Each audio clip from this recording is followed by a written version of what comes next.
a director, stage manager, and part-time production manager at Los Altos Stage Company, and I'm your host for LASC, Keeping the Light On.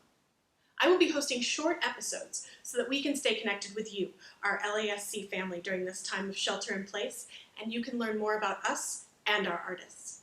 For this first episode, we will be interviewing Gary Landis, the Executive Artistic Director of Los Altos Stage Company. Thank you for joining us, Gary. How are you doing during this time of shelter in place? What are you doing to keep busy? Hi, Allie. It's great to see you.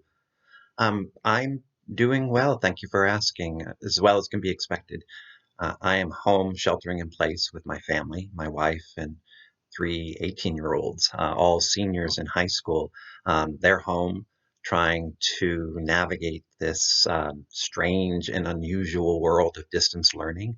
And they're also trying to figure out what's going on with college next year. They were all recently accepted into universities in Minnesota and in Massachusetts, and they are trying to figure out what next year is going to look like. Other than that, um, we're staying home, working on projects at home, going out rarely for groceries, and both my wife and I were still employed, thank God. And we are trying to do what we can to get what work we can get done.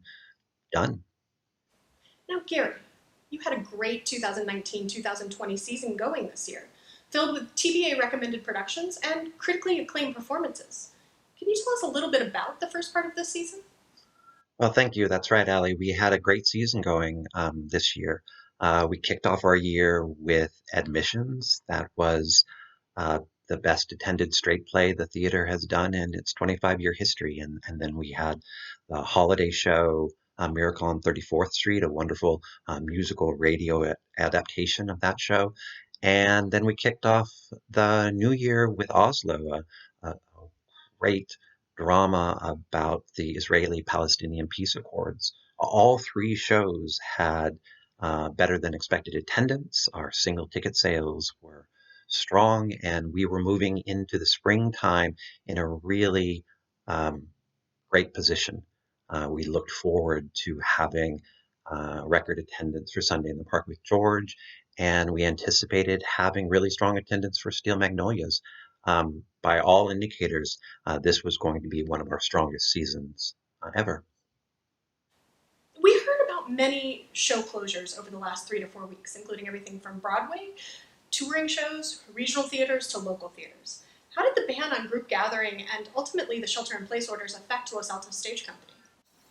It affected us like it affected everyone else.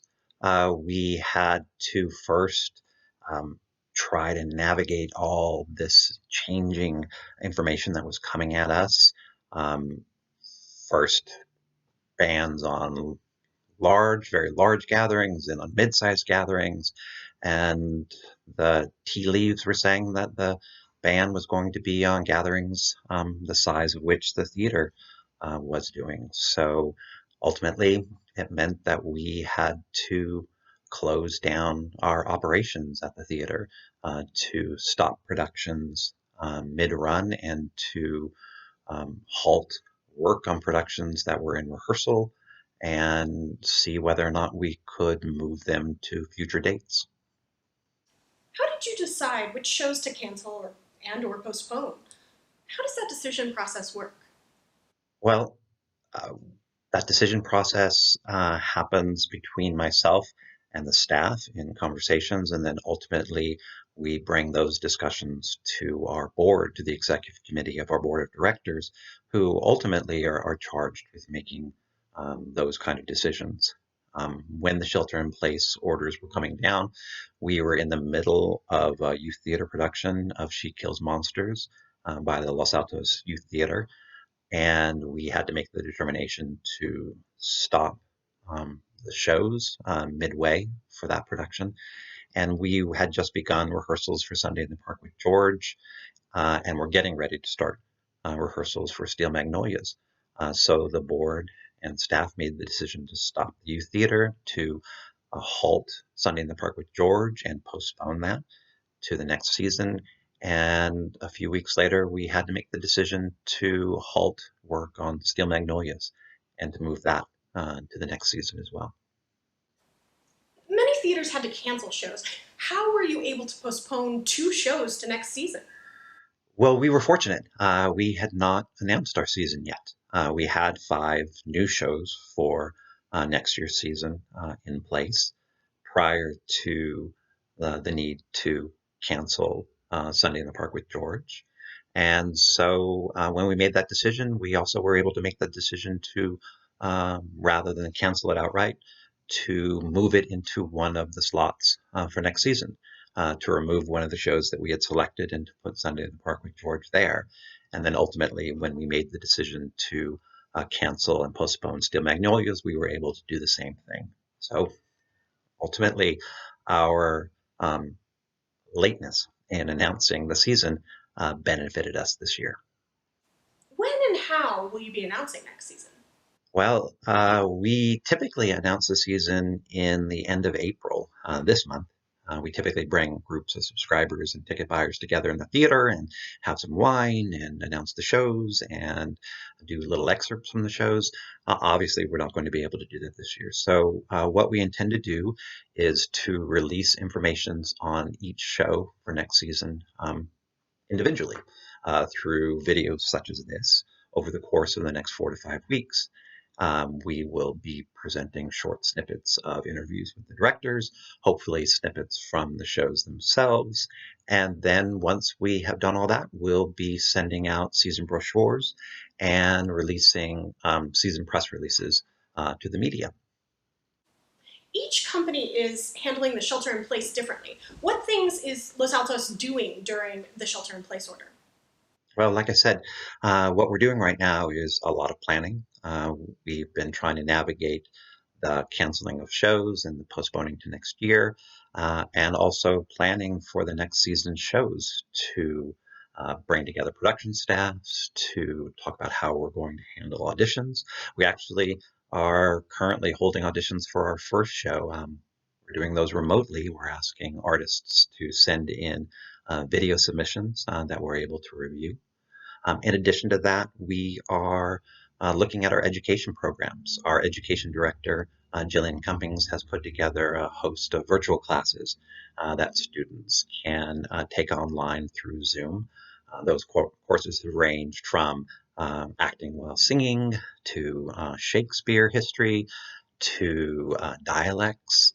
Um, we are announcing those weekly, and we will be continuing to develop and push out new virtual classes in the weeks to come.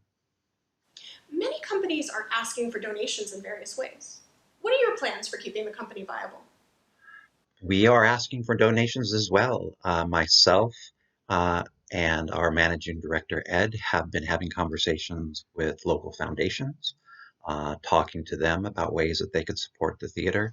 We're really looking down the road at what is going to happen when we are through this, when we are coming out and trying to re-engage audiences to come back in the theater, the difficulty that's going to result from that. We are also reaching out to our close supporters, asking them to support the organization during this time.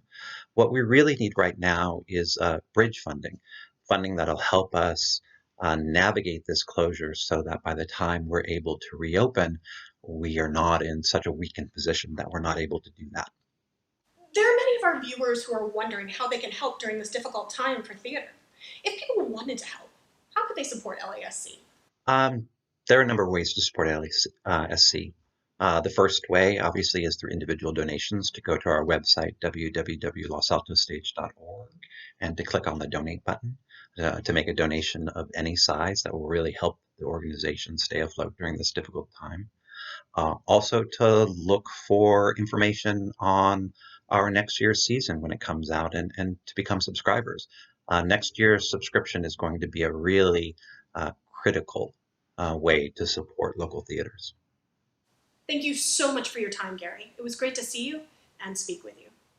Thank you, Allie. It was great to see you. It was great to speak with you. I really appreciate the work you're doing for the organization. And I want to say to everyone out there, stay safe and healthy. We will get through this, we will be able to bring groups of people back together again. But right now, we just need to do what they ask of us to stay home, stay safe, and be well. I have always been a huge advocate of live theater for many reasons, but probably the largest reason is that no matter who you are, whether you're on stage, behind the scenes, in front of the scenes, in the pit, in the audience, live theater can change your life for the better. It does make a difference. I've seen it firsthand. There are so many artists right now spreading hope and love during this difficult time. Please know that if you're watching this, we consider you part of the Los Altos Stage Company family, and we're here for you. So, until the next episode, please stay safe, take care of yourselves, and remember to keep the light on.